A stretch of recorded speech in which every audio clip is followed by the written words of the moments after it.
In a village where the wind always seemed to whisper secrets, there was once a young orphan named Kofi. He lived in the house of his aunt, a woman whose heart was as hard as stone. She forced him to pound every morning. While her own children sat at the table eating succulent meat and laughing, Kofi was kept in the shadows, fed only on the burnt scraps and the bitter water of his own tears. Kofi was treated not as a nephew, but as a slave.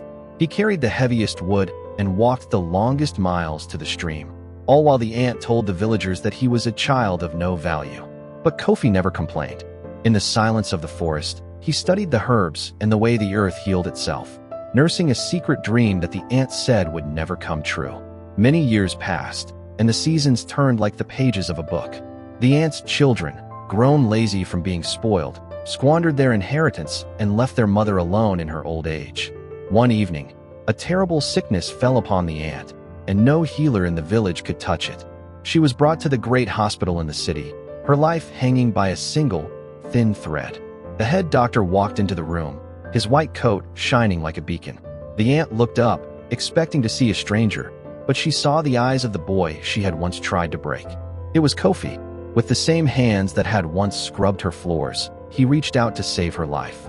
And so, the very boy who was told he would never be anything became the only person who could give his enemy a second chance at life. This teaches us that evil deeds always follow the doer, but kindness is a seed that grows into a tree of life. Never look down on a child today, for you do not know whose hands will hold your life tomorrow. What did you learn from the story, and if it was you, what would your action be?